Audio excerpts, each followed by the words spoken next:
Salut à tous, c'est le gars du maquis et aujourd'hui je vous retrouve pour une nouvelle vidéo qui se déroule certes en intérieur mais qui est pour le moins très intéressante. Comme vous le savez si vous avez vu la deuxième partie du grand vlog d'été 2020, je suis un passionné d'histoire et plus particulièrement de la Première et de la Seconde Guerre mondiale, comme en témoigne le décor qui se situe derrière moi qui est ni plus ni moins que ma propre collection d'objets militaires. Donc voilà, c'est un petit peu tout mélangé, il y a de la Première, de la Seconde Guerre mondiale. Voilà, donc tout ça, c'est ma collection d'objets militaires que vous pouvez retrouver sur Twitch, car oui, je fais souvent des live Twitch là-dessus, où je vous présente des objets venant de ma collection, et je vous explique leur histoire, leur utilité, etc. Donc si vous voulez en savoir plus là-dessus, n'hésitez pas à aller follow ma chaîne Twitch, le lien est dans la description, tout en bas, dans la zone mes réseaux sociaux. Voilà, n'hésitez pas à aller faire un tour et à aller checker les lives quand j'en fais. Donc, comme vous avez pu le voir via le titre, et oui, je suis passé à la radio. Plus précisément sur la radio Frequenza Nostra, que je remercie énormément. Et d'ailleurs, je mets le lien de leur page internet dans la description, dans la zone publicité partenariat. Voilà, donc ça vous fait un petit peu de pub comme ça. Et puis, je voulais remercier messieurs Félix Bonardi et Jacques Coulioli pour m'avoir donné l'opportunité de pouvoir passer à la radio. Donc voilà, un grand merci à vous. Revenons dans le vif du sujet. Donc cette interview, nous allons l'écouter, nous allons y réagir tous ensemble maintenant là. Donc voilà, je l'ai juste ici sur mon ordinateur. Donc c'est une interview qui s'est déroulée il y a de cela quelques semaines par téléphone. Donc ce qu'ils ont fait, c'est que de la radio, ils m'ont appelé, on a fait du question-réponse, quoi, une interview normale. Donc c'est une interview qui est quand même assez longue puisqu'elle fait plus de 20 minutes. Donc ce que je vais faire, c'est que je vais essayer de vous garder le meilleur. Donc je vais vous faire un condensé des meilleures choses. Et bien sûr, je vous mettrai l'interview complète quelque part, le lien de l'interview complète dans la description. Comme ça, si vous avez envie d'aller la voir, elle dure plus de 20 minutes. Si vous avez 20 minutes à perdre, voilà, vous aurez qu'à écouter mon interview. Donc voilà, je vous la mets en entier dans la description. Donc sur ce, eh bien, c'est parti. Allez, chers amis, eh bien, nous sommes de retour sur Frequenza Nostra 99 FM avec Jacques Couliot, Paul-Antoine Souzini, Dominique Cabrini à la réalisation et à tout seigneur, tout honneur, parce qu'on a dit que, eh bien, il faudrait que les jeunes s'emparent un peu de cette histoire de 14-18. Et nous avons un jeune qui est passionné d'histoire de 14-18, qui a bougé. Et eh bien, on va l'accueillir. Pierre, comment vas-tu? Ça va, très bien. Alors, donne-nous ton nom de famille. Sadowski. Sadowski, Pierre Sadowski. Alors, on va demander à Jacques Couliot de t'accueillir, parce qu'alors, tu penses bien que si on t'appelle à 14h04, après 6 heures d'émission, c'est que... Oh oui, petite précision, ils ont fait 6 heures d'émission consacrées à la Première Guerre mondiale avec que des intervenants, etc. Et en fait, j'ai eu la surprise en direct que je clôture totalement leur émission en fait. Voilà, donc je clôturais l'émission. Voilà. Bon bah c'est parti. Ça en vaut la peine, parce qu'il nous a dit, voilà, je vais vous présenter un jeune qui est passionné d'histoire, passionné par la guerre de 14-18 et par bien d'autres choses. Je laisse Jacques En fait, je n'ai jamais rencontré Pierre. J'ai parlé avec sa maman. Disons que nous avons un lien commun, c'est Frédéric Radet, que nous avons pu entendre tout à l'heure, qui est le propriétaire de l'ouvrage de la Falouse. Oui. En fait, Frédéric m'a appelé, il dit Jacques, j'ai un cadeau pour toi. Il s'agit d'une bouteille. Il faudrait que quand tu viens, tu prends la bouteille et puis voilà, elle est pour toi et t'attends. Et cette bouteille, en fait, c'est une bouteille, comme je le disais tout à l'heure, qui est sortie de l'usine de Mattei, les Cap Mattei, et qui a... Alors, petite information, Mattei, c'est de l'alcool typique du Cap Corse, voilà, originaire de Bastia. Qui a été emmené sur le front forcément par un soldat corse. Le soldat corse, on ne sait rien de lui, mais la bouteille témoigne de son passage à Verdun, à Douaumont plus exactement, où ont eu lieu les plus grandes batailles, certainement, des batailles de Verdun. C'est à Douaumont le plus grand fort qui a été pris par les Allemands le 25 février 1916 et libéré par les Français le 24 octobre de la même année. Alors, il m'a dit, écoute, quelque temps après, il a dit, il y a une dame qui est passionnée et son fils l'est tout autant, c'est un jeune de 15 ans, et je veux leur remettre la bouteille. Et je lui ai dit, tu fais bien de donner cette bouteille. Nous ne savons pas pour l'instant quelle sera sa destinée. En tout cas, Pierre est en possession de cette bouteille qui retrace l'histoire à la fois de l'industrie Cap Maté et puis de ces soldats corses qui ont combattu et qui ont laissé des objets sur les champs de bataille, des objets qui venaient de Corse. Hein. En même temps qu'ils sont partis, ils ont amené avec eux des objets. Voilà. Donc, tu peux nous en parler un peu. J'ai écouté sur YouTube, parce que tu as fait des émissions sur YouTube, Oui. c'est un garçon très intéressant, et c'était normal qu'on lui donne la parole. Et puis, ce qui est très important aussi à nos yeux, c'est que tu fais partie de cette génération qui va prendre le flambeau, parce que tout ce qui est fait par les hommes que nous avons entendus depuis le début, que ce soit historien, guide, archéologue, anthropologue, c'est fait pour toi, pour ta génération Oui. et pour les générations futures. Voilà pourquoi tu vas clôturer cette émission. On te donne la parole parce que c'est important de donner la parole à des jeunes comme toi. Alors Pierre, dis-nous un tout petit peu. D'abord, on voudrait savoir d'où est venue cette passion. Parce que tu as Pierre Sadowski, tu as 15 ans. C'est assez exceptionnel. D'où est venu, comment c'est parti tout ça, et après tu nous parleras bien évidemment eh bien de ton quotidien, du travail que tu fais actuellement et de cette bouteille. D'accord. Tout d'abord, ma passion a commencé il y a de ça environ 4 ans, quand j'étais encore au CM2. L'été de passage entre le CM2 et la 6e, je suis allé, ma famille et moi, au parc à thème Le Puy du Fou, situé en Vendée. Et c'était la deuxième année où ils avaient ouvert une attraction qui s'appelle Les Amoureux de Verdun, qui retrace Je vous la recommande, elle est d'un homme exquise, envoyé cette sur attraction. le front. Et en fait, on a le dialogue entre lui et sa femme via les lettres qu'il lui a envoyées. Et quand je suis rentré dans cette attraction, je ne savais même pas ce que c'était que Verdun. Et en ressortant, j'en avais pris plein les yeux. Et le côté immersif m'a tellement poussé là-dedans que j'en ai fait ma passion, et que quand j'en suis sorti, je me suis dit, c'est ça ma nouvelle passion, c'est ça. Parce que nous, on aimerait savoir qu'est-ce qui t'a accroché. Qu'est-ce qui m'a accroché? Déjà, depuis tout petit, j'aimais beaucoup l'histoire, et jusqu'à mes cours de CM2, où on avait étudié ça en histoire, et que ça m'avait très intéressé. Et quand on a fait Les Amoureux de Verdun, c'est là que ça s'est concrétisé. Et alors, cette histoire de bouteille. Oui, alors. Oui, allez. C'est quand même quelque chose d'extraordinaire, parce que déjà, retrouver une bouteille complète dans un lieu tel que Douaumont, au niveau du fort de Douaumont, qui, comme Jacques l'a dit, a été pris et repris à multiples reprises et bombardé tout autant. Donc retrouver dans le talus de Douaumont cette bouteille, c'est extraordinaire qu'elle nous soit parvenue intacte, entière, de là où elle vient. Ah oui, d'accord. Alors après, il y a un cheminement de cette bouteille. Ah oui, c'est sûr. Alors, selon mon prof d'histoire, elle aurait été fabriquée au niveau de Taugues, là où il y avait les anciennes usines qui ont été démontées pour la construction des bâtiments actuels. Donc, elle a fait du chemin, en effet. Et ce qu'il faut s'imaginer, c'est que cette bouteille, elle a appartenu à un soldat corse, qui est quand même parti de son île vers quelque part qu'il ne connaissait pas. Ça se trouve, le soldat connaissait seulement son village. Et il est monté là-haut dans le froid avec cette bouteille, donc elle a quand même un beau parcours. Lorsque tu vois l'histoire de la Grande Guerre, le chemin des dames, du haut de tes 15 ans, est-ce que tu as cette maturité qui fait que tu imagines? Alors nous, aujourd'hui, D'ailleurs, il faut imaginer que cette bouteille, donc en fait, je l'ai ramenée à la suite de la partie 2 du grand vlog d'été. Il faut imaginer que ça faisait plus de 100 ans que cette bouteille n'était pas revenue en Corse. Hein.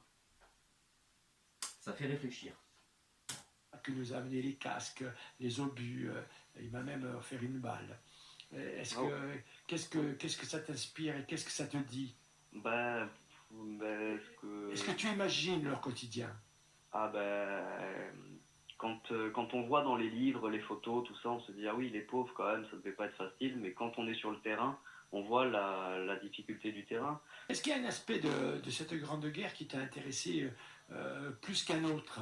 par exemple, quand on parlait des corps, le commerce des corps, les gueules cassées, ces gens qui faisaient, ces paysans qui étaient tous réunis parce qu'on les mettait justement dans des sections où il fallait beaucoup marcher. Est-ce qu'il y a plusieurs aspects qui t'ont intéressé? Moi, je suis plus passionné par l'histoire des objets et leur utilité. C'est-à-dire que quand je me suis baladé sur les champs de bataille à plusieurs reprises, quand je trouve un objet par terre, même le plus anodin, imaginons une ogive de cartouches, c'est à qui, enfin, de quelle nationalité était cette cartouche, dans quel but elle a été tirée. Voilà, l'histoire qu'il y a derrière chaque objet, pourquoi est-ce qu'il a été utilisé, à quoi est-ce qu'il servait, à qui est-ce qu'il aurait pu servir. Alors, on dit aussi que nous sommes le produit de notre histoire. Est-ce que toi, tu es remonté un tout petit peu? Est-ce que tu as fait un peu, tu as remonté un peu ton arbre généalogique de tes parents, grands-parents, arrière-grands-parents, pour voir s'il y avait quelqu'un qui avait participé? Côté première, oui, on a un ancêtre du nom de André Giordani, qui est mon arrière-arrière-grand-oncle, si je ne me trompe pas, dont j'ai le tableau avec ses médailles dans ma chambre. Il est là. Et dont le corps repose actuellement au village. Voilà, il a été retrouvé à la Chapelotte dans les Vosges. À quel régiment appartenait-il? 173e. Et voilà. Alors, c'était pas le 373e dans la... Ah oui, 300, pardon, 300. Alors, Oui. il a peut-être combattu avec mon grand-père. Mon grand-père a combattu là-bas dans le 373e. Il se connaissait peut-être. Peut-être, oui. Et il y a de mon village, il y a 14 qui ont disparu en 14-18. Un a disparu en haut du chemin des dames, on en parlait tout à l'heure. Sur les 14, il y en a 4 qui ont une sépulture. Voilà. Ah oui. Et toi, ils l'ont ramené, il était déjà dans une nécropole française, et la famille a demandé à ramener le corps au village? Alors ça, on n'en sait rien du tout. C'est quand on a fait des recherches sur le site Mémoire des Hommes, où il retrace.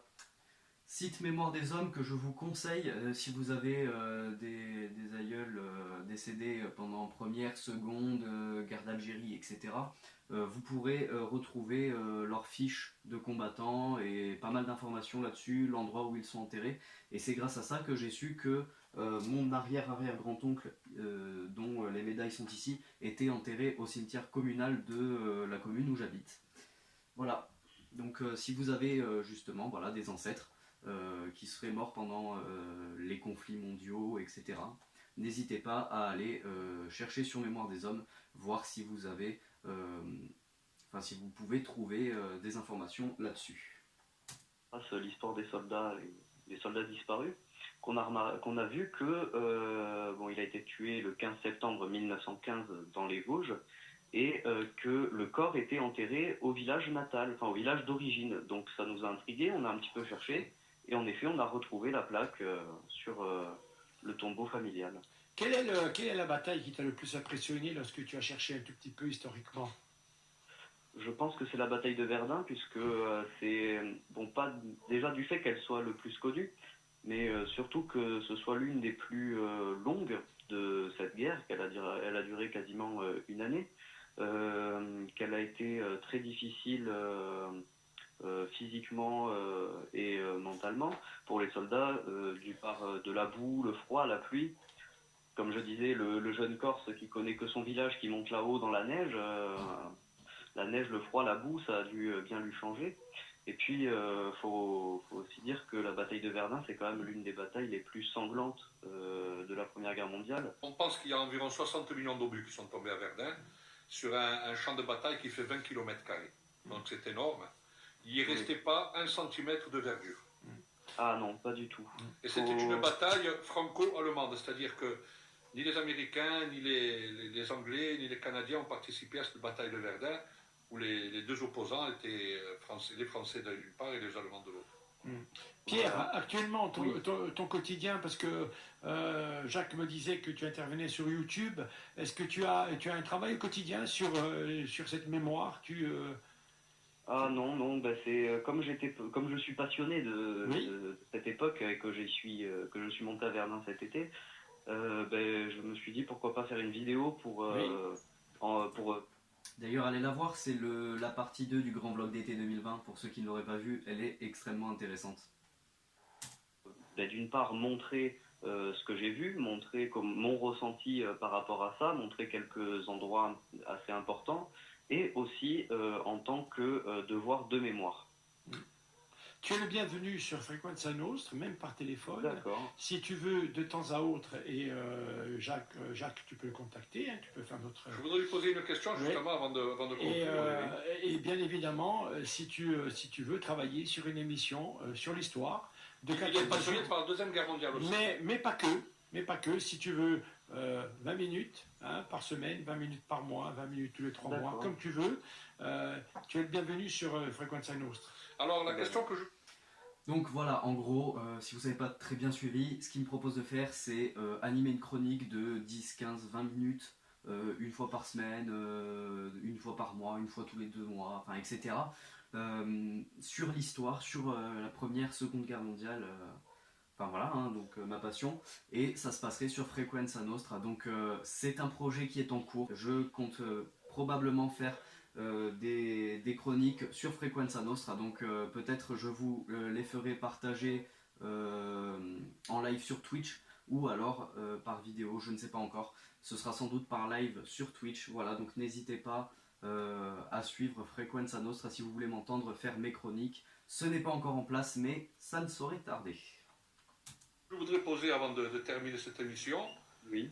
Toi, tu es directement, contrairement à nous qui avons fini l'école depuis très longtemps, tu as cours, donc tu fréquentes un établissement scolaire, tu as des relations avec tes professeurs. Oui. En tant que jeune passionné de la guerre de 14-18, si tu devais donner ton avis, qu'est-ce que à propos de cette mémoire, pour pas qu'elle s'éteigne, que proposerais-tu au recteur, par exemple, ou à tes professeurs d'histoire en particulier, pour que des jeunes, qu'il y ait beaucoup plus de jeunes comme toi qui s'intéressent à cette période? Qu'est-ce que tu ferais? Qu'est-ce que tu proposerais, toi? Déjà, demander aux professeurs d'histoire, aux professeurs généraux des classes, ou même aux chefs d'établissement, déjà de parler un petit peu plus, par exemple, des commémorations du 11 novembre, bien que cette année, elles soient annulées à cause des conditions sanitaires, voilà. Mais oui, parler un petit peu plus de ça, et peut-être, par exemple, quand il y a... Parce que c'est quand même une guerre qui a touché toutes les familles de France, et par exemple, quand on fait des cours là-dessus, donner plus peut-être de témoignages, parce que c'est quand même une partie de l'histoire qui est assez proche de nous, donner un petit peu plus de témoignages familiaux, par exemple, des uns et des autres, afin de rendre le cours un petit peu plus vivant et un petit peu plus intéressant, histoire de donner un petit peu plus de... comment dire, un petit peu plus d'intérêt à chaque élève, peut-être, comme je le proposais tout à l'heure. Qu'est-ce que tu penserais de demander à ce que les élèves, corses en particulier, puisque nous sommes en Corse, puissent, avec l'aide des monuments aux morts et des registres, faire la recherche d'un aïeul qui s'est battu? Oui. Voilà, exactement ce que je vous disais. N'hésitez pas à aller faire des recherches sur vos ancêtres disparus au combat, que ce soit Première, Seconde Guerre ou guerre d'Algérie, guerre d'Indochine, etc. Vous allez, je vous le dis, sur Mémoire des Hommes. Si j'y pense, je vous mettrai peut-être le lien du site Mémoire des Hommes, mais n'hésitez pas à y aller, c'est vraiment une mine d'informations ce truc. N'hésitez pas à aller faire un petit tour si cela vous intéresse. C'est une très bonne idée, ça pourrait inciter quelques-uns à se pencher un petit peu plus sur le sujet, parce que je pense qu'il y en a pour qui la Première Guerre mondiale c'est quelque chose de flou. Et de lointain. Voilà, et de lointain, hors contexte des cours et des livres d'histoire. Très bien. Paul-Antoine Suzine voudrait pour finir. Quand tu échanges avec tes copains du lycée sur cette passion, sur la Première Guerre mondiale, comment ils le perçoivent? Est-ce qu'ils accrochent? Quels sont vos échanges à ce niveau-là? Je vais dire ça ironiquement, mais ils me prennent pour un fou passionné de ça, quoi. Voilà. C'est bien déjà, c'est bien. Quand on prend quelqu'un pour un fou, c'est très bien. Tu sors des rangs, tu as une originale, voilà, on en a besoin. Ça veut dire qu'il y a beaucoup de choses derrière. Pierre Sadowski, on te donne... Continue comme ça, c'est sur la bonne voie. Et on te donne rendez-vous sur Frequenza Nostra. Bien évidemment, tu n'hésites pas, tu réfléchis une petite chronique, une fois par semaine, même 3 minutes, 5 minutes, 10 minutes, 20 minutes, c'est toi qui Ça vois. me ferait très plaisir. Voilà, nous sommes à ta disposition. Mon cher Jacques, on avait pris le pari, on a réussi. Mais oui. Ça s'est bien passé. Paul-Antoine Souzine, merci. Le sacrifice d'une génération entière aurait-il pu être évité? Comment un conflit aussi cruel et total a-t-il été possible? Comment les hommes et les femmes ont-ils pu supporter cette horreur pendant 4 longues années? Ce matin, en compagnie de Jacques Couliol et de nos invités, on vous a emmenés sur les champs de bataille, dans la tête des gouvernants et des soldats, mais aussi dans le quotidien des civils à l'arrière, des familles, des femmes et des enfants. Merci à vous tous, on vous embrasse très très très fort. Buonasera a tutti, buona giornata a tutti, a presto. Allez, belge. Et ben voilà, une belle interview. Voilà, donc j'espère que ça vous aura plu. Vidéo assez simple à tourner, pas beaucoup de préparation, par contre énormément de montage, parce que là j'ai énormément de rec, va falloir couper, va falloir trier, etc. Donc je pense que la vidéo ne va pas tarder à sortir d'ici quelques temps. Voilà, donc 2-3 petits trucs avant de se quitter. Donc voilà, n'oubliez pas, le devoir de mémoire c'est extrêmement important. Je pense que c'est quelque chose qui risque de se perdre très vite. Donc voilà, le devoir de mémoire très important.